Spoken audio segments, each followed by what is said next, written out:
Ну, в борьбу сначала меня привел двоюродный брат мой, но я долго колебался и на плавание ходил, и на легкую атлетику, и на бокс. То есть как-то он меня за ухо, грубо говоря, все время так давай, я нехотя. Но может, когда человека заставляет, он особенно как-то сопротивляется, я даю себе такое как-то оправдание. Ну, где-то колебался я года 2, когда уже стал на правильный спорт, 8 лет. То есть я начал вот именно постигать спортивные кружки, 1, 2, 3, и где-то к 10 годам уже основательно начал заниматься сам. Когда я переехал уже в Минск в 2000 году к Мицкевичу Эрнесту Антоновичу, он забрал меня в Республиканское училище Олимпийского резерва, это уже стал такой шажок в большой спорт. И спустя полгода я поехал на чемпионат Европы по самбо в Болгарию, 2001 год. И уже Болгария выиграла Европу. Для меня в жизни такой переломный момент, что главное, потому что кто в Бобруйске задерживался, не перешел, тренер пожалел его, оставил, он момент этот развивал и все. То есть ты на этом уровне остался. А мой как первый тренер, хотя, с другой стороны, кому никак жалеть, как брату, он меня отдал, ни себе не сохранив, то есть мог бы себе оставить и все. То есть, поэтому это тоже большой ему плюс, хотя обычно всех забирают там, с сентября там, или еще как-то, а меня именно перед Новым годом я даже не доучился, даже вот эти полгода, может быть, они не сыграли, где-то бы кто-то поехал бы, или, может быть, даже не попал бы ни к тому тренеру. Ну, как-то вот так судьба сложилась. Когда я езжу в Бобруйск, да, мы постоянно то есть, встречаемся то есть, в деревне, ходим в баньку, именно такую деревенскую, у нас приезжает деревня, то есть шашлык, веники, там какое-то озеро, он меня даже эксплуатирует постоянно, там, за плугом, там, давай, то есть, какой не надо, я говорю, да мне, когда 25, так я мог, конечно, подтягать, это, я говорю, ну, сейчас уже, ну, куда, давай, говорю, ну, кого-то там наймем, пускай, говорю, этот плуг подтягают, не-не-не, давай, то есть, ну, такой, поиздеваться любит.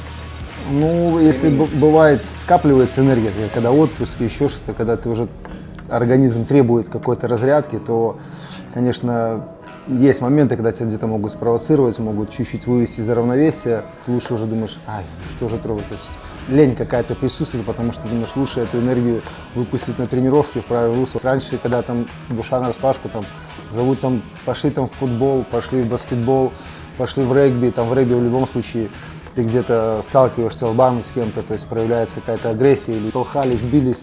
Сейчас уже более так мягко относятся, потому что ну, и смотришь где-то и травмы, и еще какие-то моменты. В разговоре люди иногда мало понимают, а когда так уже по плечу так похлопаешь, они так раз думают, ну да, парень, лучше с тобой, то есть не спорить. То есть, ну пошли на руки, поборемся, но это уже, если мы уже заводимся, тогда на руки там выстраивается целый ряд посетителей, начинаешь уже со всеми там на руки бороться, то есть, ну, это я делал тоже до 27, потому что сейчас уже думаешь, нет, вдруг там локоть где-то травмируется, плечо. Бывают такие люди, что так накаляют ситуацию, что чтобы их там похлопать по плечу, то есть они не успокоятся. То есть, ну, лучше уже их ну, не трогать, лучше так вот обойти. Я лучше со стороны понаблюдаю, все спокойно пошел домой. То есть я не такого, что там оставил, лучше потом думаешь, блин, может там что-то случилось, то есть, поэтому не допускаю таких моментов. Я проводил пару мастер-классов самозащиты без оружия, то есть даже там именно мастер-класс по тому, как если там нападут на девчонку, там,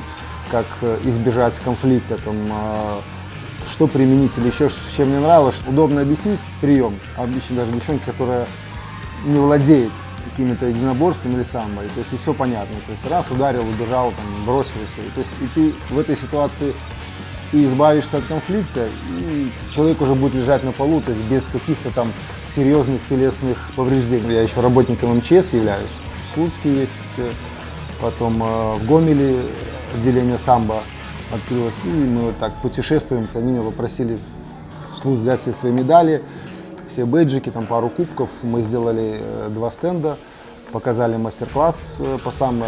У меня еще остались плакаты с чемпионата Европы.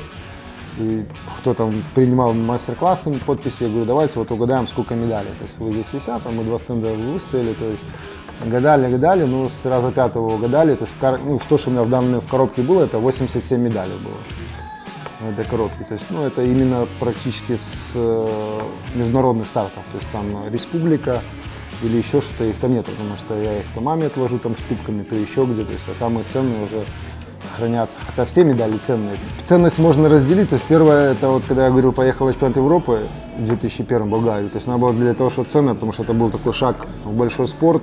И ценная еще медаль с первого чемпионата мира, получается, по самбо. Ну, еще я дзюдо тоже занимался параллельно. Еще дзюдо тоже есть ценные. Медали 4, да, таких самых ценных они есть. Они отдельно, даже вот я их сейчас, мы развешивали. Я говорю, так, их сюда. Отдельно как-то они, вроде я даже не придавал этому значению. Единственный момент, это было просто так, когда я ушел из дзюдо, то есть у меня так проскочило, что Олимпийские игры. То есть мне хотелось именно поучаствовать на Олимпийских играх, потому что у меня медали со всех чемпионатов мира, и из дзюдо чемпионата мира есть, и чемпион Европы я по дзюдо, и призер Европы, то есть и по самбо чемпион Европы, то есть ну, хотелось вот этого, то есть просто так, что, блин, все-таки так медальки у меня и нет с Олимпийских игр.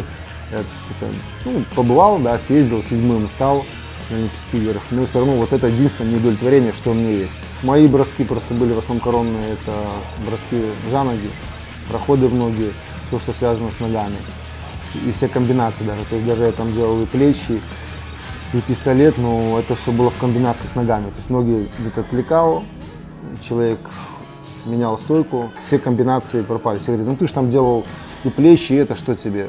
Я говорю, ну понятно, я это делал, но комбинации были все завязаны, то есть на ногах, поэтому сейчас тяжело. Но хотя, когда правила поменяли, я на чемпионате Европы по дзюдо 3-м стал, но это было так и тяжело, и, то есть, и не моя борьба. И дальше уже, когда начали они опять еще менять, то есть я вроде перестроился на эти правила, они дальше начали еще менять, и ты думаешь, ну уже куда, там уже 30 лет ты будешь сейчас с этими правилами, то есть оно уже настолько в подсознании, ты понимаешь, что правила поменяли, что это нельзя делать. Но мышечная память и такие моменты, когда боевые, то есть надо биться, а не думать, что тебе не за ноги. То есть автомат настолько срабатывает, что ты до ноги дотронулся, от тебя раз сняли. Поэтому решил не распыляться и уже заниматься самбо. Тем более начинал я самбо, если взять так, сравнить даже вот дзюдо и все олимпийские виды спорта, то ни одного этого олимпийского спорта практически в структурах нету, которые именно защищали там родину, везде самбо. Все учатся самбо, то есть потому что самбо это и характер, и дух, сила воли, то есть какое-то преодоление себя. Евроигры, естественно, ждем, тем более они у нас будут.